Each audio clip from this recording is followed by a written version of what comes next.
Hello everyone, I'm delighted today to be joined by Malin Schmidt, the CEO and founder of Kodiak Hub. Malin, welcome. Thank you for joining us. Thanks for having me. It's my pleasure. Malin, can you tell us a little bit about your own personal background? We're going to talk, of course, about you founding Kodiak, but about your own personal background before we get started. Yes, I'm an engineer by training, and I worked quite a few years as an executive in operations management heavy roles in shipping, oil and gas. And that's also part of the foundation why I founded Kodiak, which I will talk a bit about in a while.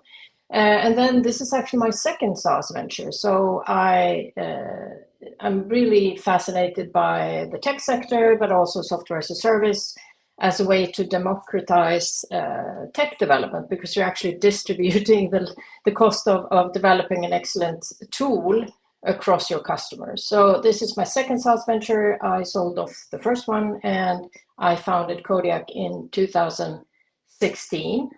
I stepped in as a full-time owner in 2017. And so what was the inspiration? What's the story behind the creation of Kodiak then? Yeah, coming back to my background in operations management and these huge projects that you run in oil and gas and shipping.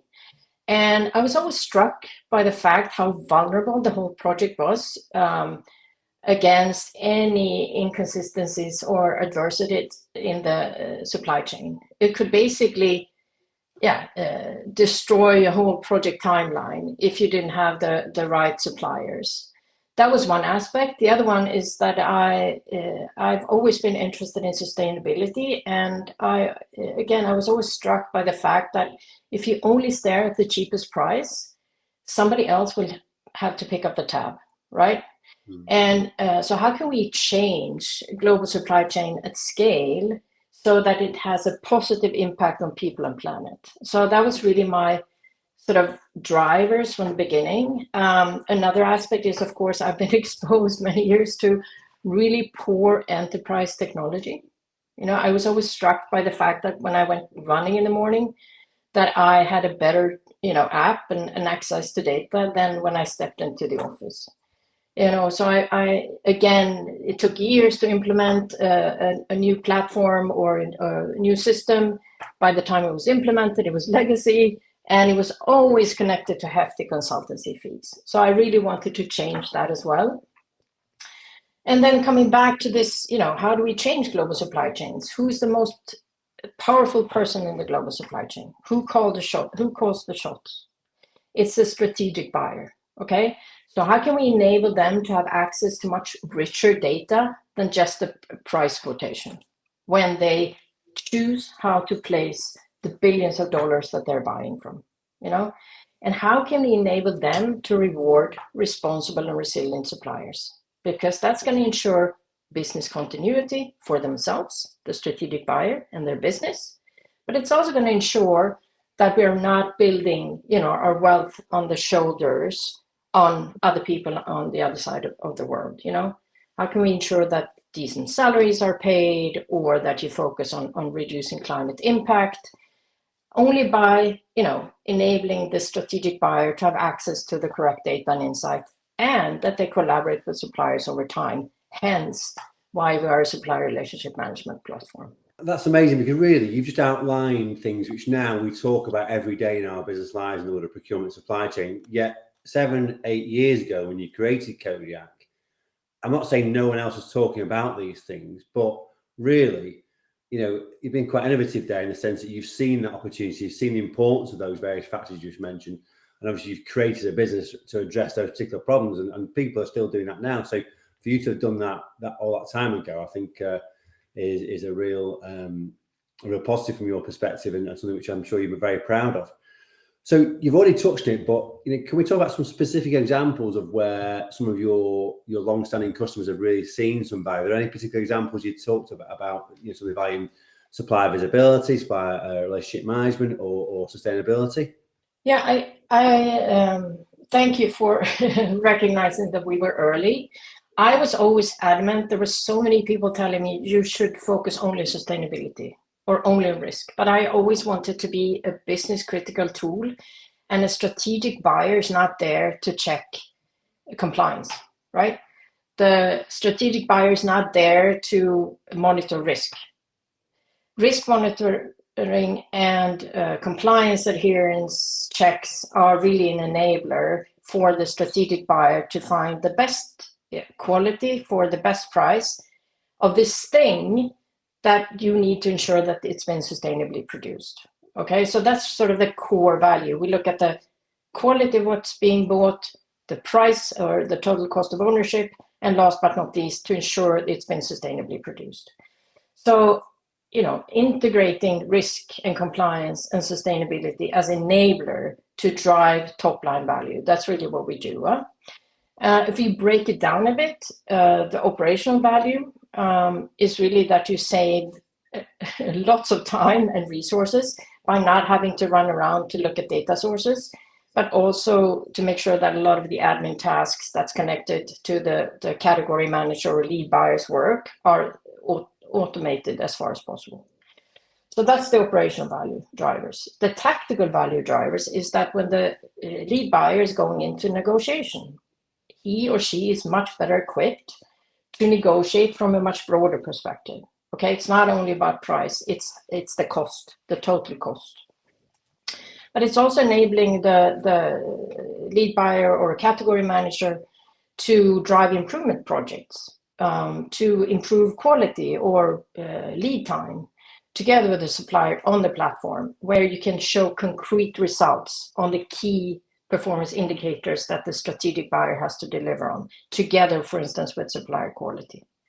And last but not least, which I think is super important, is that we always focus and not to forget to focus on the strategic value, which is really ultimately about creating a stronger competitive position for our customers by them having transparency and traceability across their supply chain and across tiers, but also that they can bring better products and services to their customers based on that it's much more easy and effective and efficient to, for instance, work with R&D projects together or innovate or find new materials. So it's really about ultimately driving top line growth and securing shareholder value. Indeed, you've really ticked off a list there of things, because I go to all the big procurement and supply chain conferences, and you see sort of respected CPOs talk about their vision for what procurement is trying to deliver in terms of value for their organisations. And you just ticked off a number of key points there that I've heard over and over again in recent years. The ability to automate various administrative tasks and other vital tasks in order to free up time to deliver more strategic activities. The ability to actually go and seek out innovation from your supplier base. I think a lot of organisations talk about that. Not many of them have really moved on to really embrace that just yet. It's a small percentage of maybe the elite functions. I think a lot are still very focused on price. But you're addressing real issues that CPOs talk about and giving a platform that enables to drive those values. So again, it's something which goes back to my earlier point about you being a visionary and seeing the challenges in procurement supply chain and how technology can actually address some of those problems that need to be solved. So I think it's something that should be celebrated, really. Very impressive. Thank you. Yeah. So when I saw, I think your UK lead, is it Steve Middleton? I saw him speak at an event in February in London, and he gave one of the best presentations of the day. And he had two quotes from you, which really impacted me. I thought they were wonderful quotes. So we'll take them separately. So I think one was a quote: "Procurement is drowning in information, yet starved of knowledge." And when that slide went up, everyone sort of stopped and looked, and I thought, what a brilliant quote. Talk to us about that, Malin.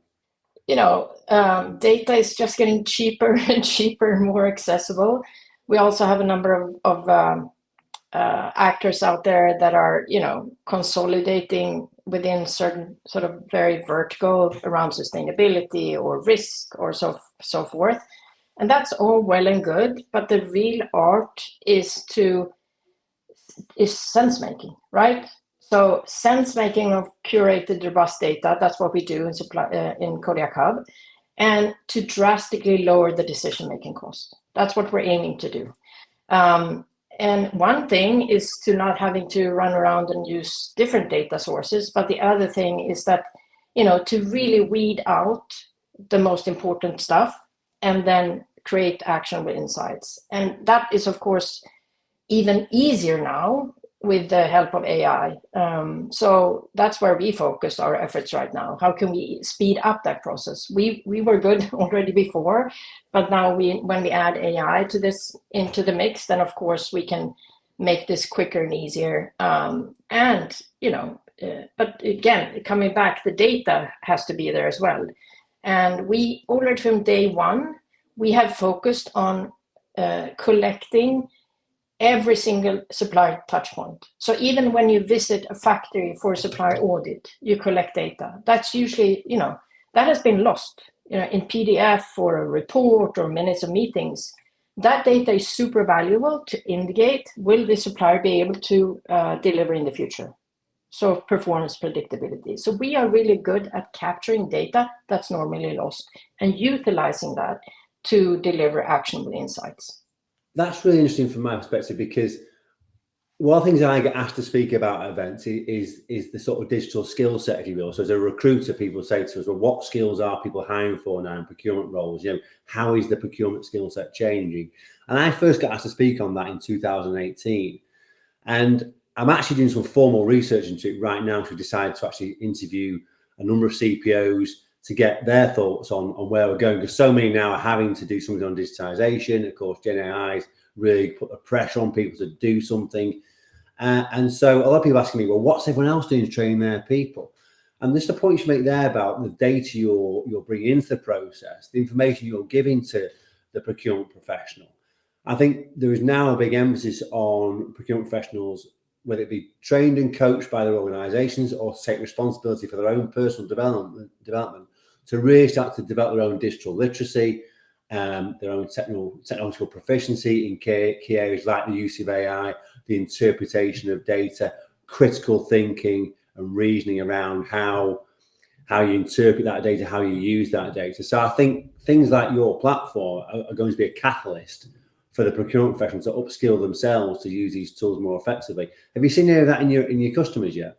I mean, if you go to a topic like sustainability, our users no longer have to be experts on Modern Slavery Act or call in the sustainability function to really help them understand the data around modern slavery and the screening of their supplier in that perspective, right?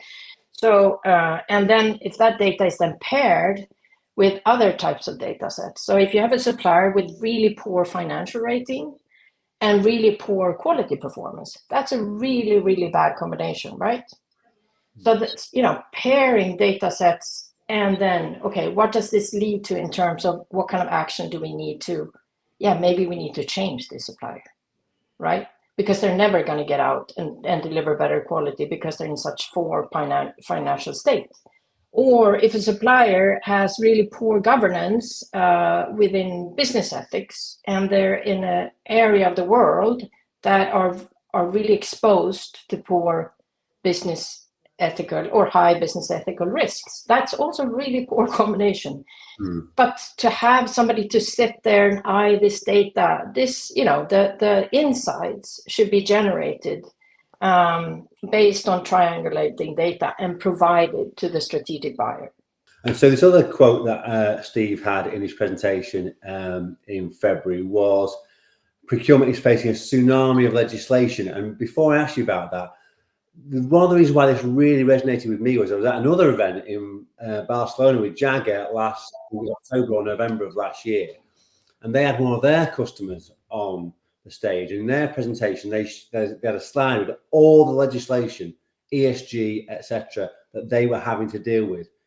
And you couldn't get any more words on this slide. It was just all this small print, all these different things.